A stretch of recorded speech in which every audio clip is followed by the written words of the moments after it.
Yo guys, it's slyroh. You already know that today I'm going to be recapping week 25 of my 2025 video game backlog. Link in the description if you need the full explanation of the games on this list and the spreadsheet. But as always, I am going to go ahead and recap the previous week of what I accomplished with the backlog journey.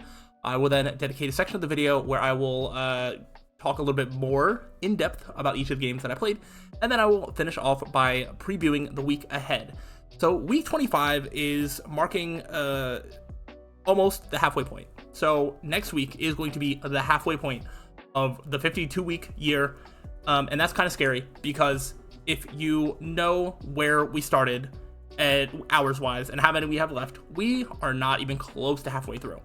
So that has been on my mind a lot lately. I will go ahead and go through the games that I did play, but before I do that, I think I am going to talk a little bit about my mentality.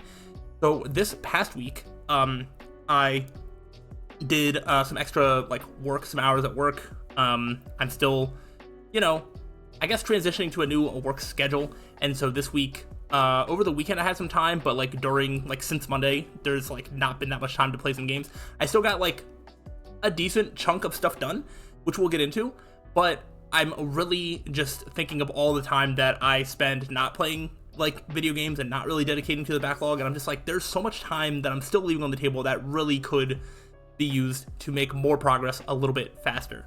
So I want to rededicate myself even more so to really work on getting this backlog done. That is something that I want to do, but I will own up to the fact that I definitely get distracted. A little bit too much YouTube, a little bit too much scrolling on TikTok. None of these things are bad, but my desire to conquer this backlog is greater than that. So that's going to be more of a thing moving forward, where I really hope that I can bring a little bit more progress. That being said, it's not like I didn't do anything this past week, so let's go ahead and talk about what I did do. Also, these hours are just guesses. I did not actually look to see if these hour counts are accurate. I just know that I played a little bit more of Clair Obscur and I played a little bit more of Lost Records, Bloom and Rage. So those are my best guesses as to what they are now, but I don't know for sure. BioShock I'm still playing. I did not finish, but I have continued playing it and I haven't dropped it or anything. The big change is Ratchet & Clank Rift Apart has been completed. That is something that I really wanted to get done. So these 15 hours can go away, and we are down to 937. Let's go ahead and update that, which is very exciting. So in terms of new games that got added this week, what I did start playing is I decided to start playing Shovel Knight. So that's been really fun. We will talk a little bit more about that later in the video.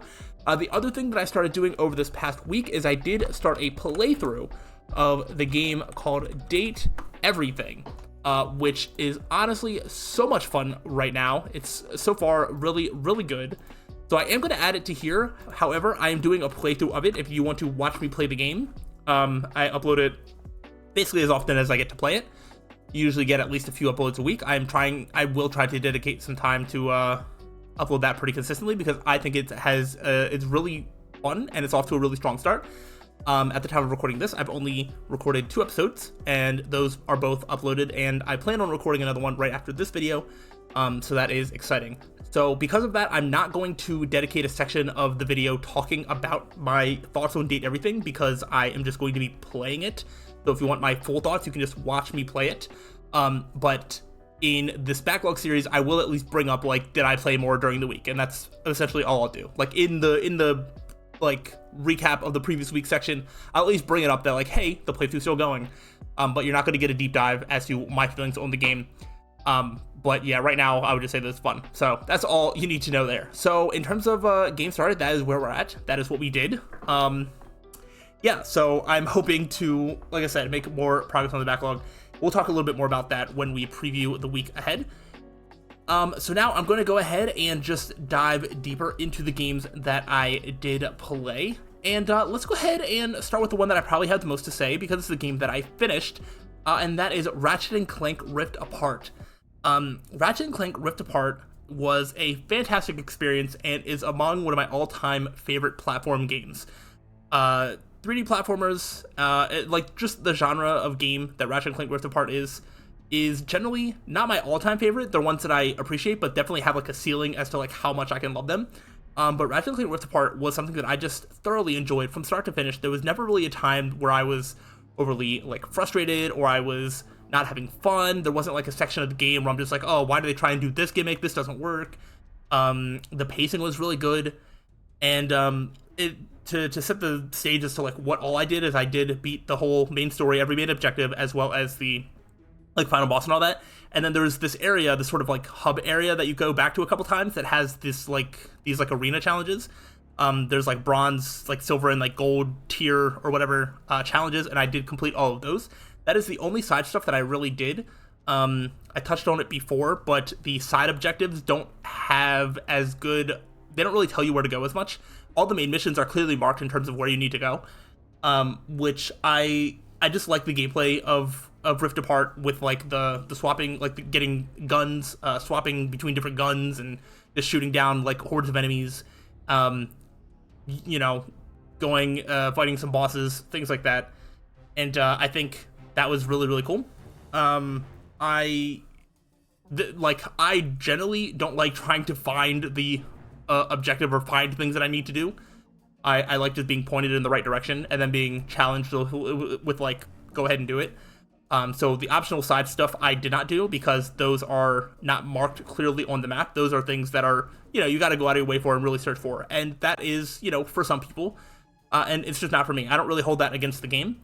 I could say the same thing. When I was thinking of like the quality of this game, I'm thinking of like when I started this backlog journey playing like Super Mario Odyssey. Like, this is in that tier for me. I also didn't go and click every single moon in Super Mario Odyssey because some of them were just like really out of the way, and I just, you know, wasn't trying to find all of them on my own. And Ratchet & Clank, same thing. There's just games with side objectives that I don't always try to do if it isn't very like straightforward to do, which is perfectly fine. So when I completed the game, the in-game completion percentage had me at 75%, which I felt satisfied enough with.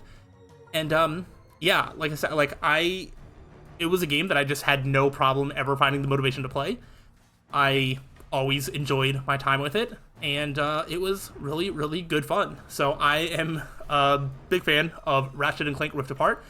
I think I would definitely be curious about playing other Ratchet & Clank games, because I do know that other Ratchet & Clank games still have a similar gameplay loop in terms of like getting new guns and swapping between them and, you know, fighting enemies and progressing forward. The characters are good, humor's good, just like everything about it is just, it really works. Yeah. So that's my take on that. I guess we'll stick with the backlog games, and we'll stick with the ones that I have been playing. I'll touch in on BioShock. I don't really have much new to say on BioShock that I haven't said before. I am basically sticking in easy mode for now, just because I don't really enjoy getting stuck at any point in this game. If I get gunned down by a bunch of enemies and I have to respawn, I just like kind of just do the same thing over and over again. I feel like there's not as much strategy. I don't know if the weapons like flow together as nicely as I would like. I find myself running out of ammo like way too quickly. But on easy mode, I just don't really have that issue. There was one section that I really did not enjoy playing, which I had to go find like 7 of like 3 different types of items, and like 2 of them, out of the 3 items, like 2 of them were pretty easy to find, but like 1 of them I was just like running around in circles, just like trying. I guess like certain enemies like drop the item and you have to like know that. I don't know. It was very frustrating. I did not enjoy running around in circles, not really finding progress. I had to hack one of the item making things to make the item that I needed that required like 7 of each item. I didn't even get the 7th one. I just hacked, like in-game, like hacked the thing and did it that way. So I don't know what happened there, but that was not enjoyable. I still like the vibes of BioShock. I still do enjoy like the progressing through. But yeah, I do still kind of, it's still kind of hit and miss for me. So I'm still kind of at the same place that I have been, but I still want to continue to play it. So there is that at least. I will go ahead and continue talking about the backlog games, as I will start talking about the game that I did start playing this week, which is Shovel Knight. So I will go ahead into my spiel as to why is Shovel Knight on the list. Well, Shovel Knight is on the list, obviously because it is a highly acclaimed game that I've heard praises of for a long time. I actually bought this game on the PS4 at a GameStop. I don't know how many years ago. I want to say like at least 5 years ago. I could be wrong. Sometimes my my judgment of how much time has gone past is wrong. It might have been like 3 or 4 years ago. But I definitely bought it before I had a PS5. I bought it on PS4. Actually bought it at the same time that I bought Okami. I think it was like a buy two get one free type thing. And I bought like Shovel Knight, Okami, and then like a third game that I don't remember. And Shovel Knight and Okami both just kind of sat on my shelf, not being played. I did actually try to play Shovel Knight once before, where I played the very first level, and then swore I was going to play more, and then just didn't. So it wasn't really a reflection of the quality of the game. The game was bought without intentions of me immediately playing, and that is kind of a dangerous mentality to be buying games in, because that's how they end up on your backlog. So that is why Shovel Knight is here. But I am very, very happy to report that Shovel Knight has also been a fantastic experience so far. As soon as I finished Ratchet and Clank Rift Apart, I think like the next day or 2 days after, I just decided that Shovel Knight was going to be the thing that I started doing, and the same sort of vibes started happening. Like, I have no issues trying to find motivation to play. I am really loving every minute that I play. The humor and characters in the game are really good. The gameplay is just fun. It is a little bit more... I was going to say it's more challenging than Ratchet and Clank, but it is somewhat challenging, but not like in a punishing way. The checkpoints are pretty plentiful. There was plenty of opportunities for me to like upgrade my health, find some relics to give me like extra magic attack or whatever. And I just feel like the game flows really well. It is just really well designed, and I'm having a ton of fun with it. So yeah, Shovel Knight is something that I kind of forgot, like, until looking at the spreadsheet right now, seeing that it's 10 hours is the estimated game length time. So I'm assuming I'm gonna kind of fly through it, because it's so much fun. I really, really am enjoying it. I don't know how much of it is like base game versus like extra stuff, because I will say that when I booted up the game, it says that it's like Shovel Knight like treasure trove, and it looks like there's like 4 different modes, and like I don't really know about all that, and I don't know how much of that I'm gonna dive into. I'm really mostly focusing on like the main game story and doing that, and then we'll see if there's more Shovel Knight in the future past that. But yeah, it's been a really fun time. So that's my spiel on that. I will go ahead and not talk properly, I guess. Let's go ahead and talk about Clair Obscur Expedition 33, which is still ongoing. To tell you exactly where I am, this is a game that I also still love, and I have put quite a few hours into over the past week. I'd say the past 2 weeks, I really have buckled down and played a lot more than I was before. The gaming sessions are longer. I'm just getting like better at the game in general. That's helped, but I did get a little stuck on the final boss of Act 2. It kind of has I would almost want to say it has like too big of a health bar. It kind of starts to run into the sort of classic like JRPG problem that I end up having with a lot of games, where games think difficulty means making a boss fight take 45 minutes and just giving it a big health bar, and you just have to execute. But if you die 35 minutes in, oh well, you have to start over. It wasn't quite that bad, but there was definitely times that I was spending about 10 to 15 minutes on the boss and then dying and then having to do it again, and that is a bigger time sink than some of the earlier game bosses, where if I failed in like 5 minutes and then had to keep doing it again. I don't know, it adds up over time, and it was starting to get to the point where I'm just like, oh, I don't know, this is the one boss I'm like, I don't super know. But I got it, it was fine, and it was satisfying to beat, but that was the one boss that got me closest to thinking of like, oh, I don't know if this is like as perfect as like the rest of the game has been. So I am at the start of Act 3. I watched the Act 3 thing pop up this time. I didn't miss it. So I know that I'm in Act 3. I don't know how long Act 3 is. I'm getting vibes that it's not that long, and there might be a lot of optional things to do. I think I'm just going to really stick to the main story, and once I'm done, I think I'm going to move on from Clair Obscur Expedition 33, because I just don't think that I need to put more time into it when those hours can go to other games instead. So that is exciting, and it is still a fantastic game. So everything rings true that I've been saying. And yeah, I'm in Act 3, so will I be done by next week? I don't know. I guess time will tell. And then the last game that I'm going to talk about today is Lost Records Bloom and Rage, which I will say, this game, I'm still very early on. I was not really vibing with it. Like, at first I was, and then it was becoming like a little like boring and a little like, I don't know. I do like, there's sort of like a gameplay element of you having your like camcorder and then like recording different things and making like memoirs out of them. And once I started interacting with that gameplay thing a little bit more, I started appreciating the game a lot more.